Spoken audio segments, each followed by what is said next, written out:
If we want to reform the system, let us reform the system through a transparent budget process.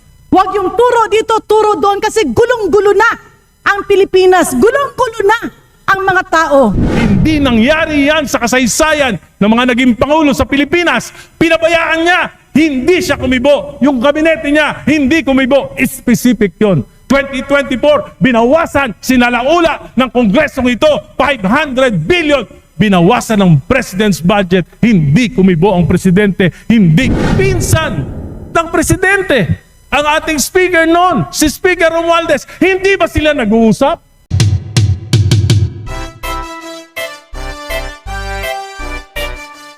Nagbago po dahil napaka-super majority ang ating Kongreso. Alin po At ang napakamalakas specific? po. Anong nakaraan po, wala po ako, nandun po kayo. Nung nakaraang 19 Congress, naroon po, Mr. Speaker, si Congresswoman Garin. Ako po, wala nung 19 Congress.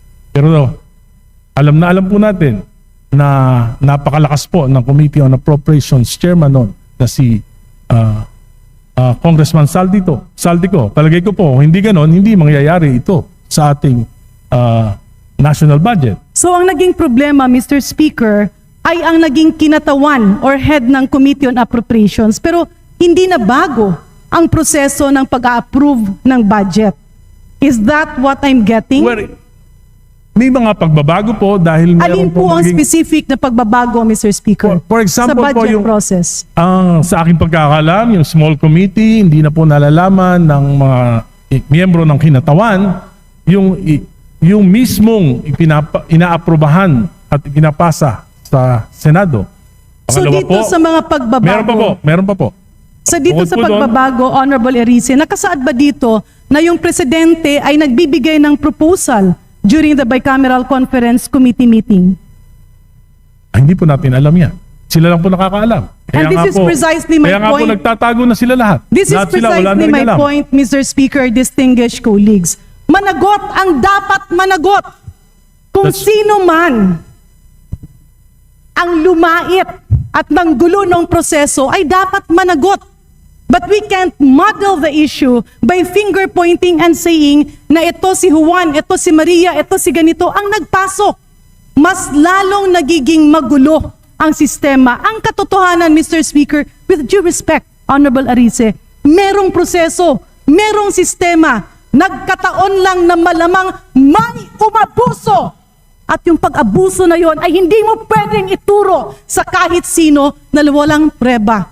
If we want to reform the system, let us reform the system through a transparent budget process. Huwag yung turo dito, turo doon kasi gulong-gulo na ang Pilipinas. Gulong-gulo na ang mga tao. Let's base our comments, our statements on facts. Kaya balikan natin. Kung puputuli natin May I ang abuso respond, na Mr. to. Speaker? May I Yes, respond? if I may, Mr. Speaker, Can we that's why allow my the question gentlelady to is, finish? kung puputulin natin ang problemang ito, let us not have motherhood statements. Let's have definite proposals to address the problem. So my question, Mr. Speaker, can the Honorable Erice enumerate the reforms that he believes are needed so that we will be guided to do this? Mr. Speaker, maliwanag po ang sinabi ko kung napakinggan niya. Sino po ang unang may responsibilidad? Ang Pangulo.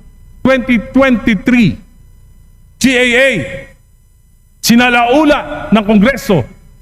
Pinawasan ang pondo niya ng halos 300 bilyon. Hindi nangyari yan sa kasaysayan ng mga naging Pangulo sa Pilipinas. Pinabayaan niya, hindi siya kumibo. Yung kabinete niya, hindi kumibo. Specific yun. 2024, binawasan, sinalaula ng Kongresong ito, 500 billion. Binawasan ng President's budget, hindi kumibo ang Presidente, hindi kumibo ang ating mga kabinete.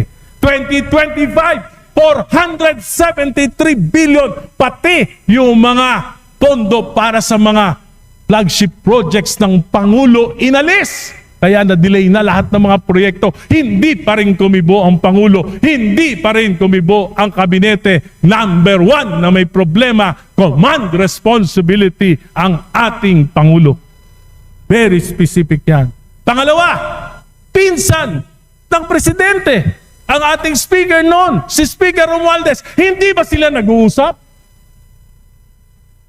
Mr. Speaker, distinguished colleagues. Pangatlo, Can we allow the gentleman to finish? Yes, please. Pangatlo, kitang-kita naman natin. Balitang-balita, dalawa lang nag-uusap sa pagbabago ng budget. Yung mga member ng BICAM, hindi alam. Sinabi ni Senate Finance Chief Grace po, pinirmahan niya lang pero hindi siya alam. Ang si Senate President Chis Escudero lang at si Chairman Saldico lang ang nag-usap. Regular ba yun? Hindi po regular yun. Maliwanag po yung mga sinasabi ko.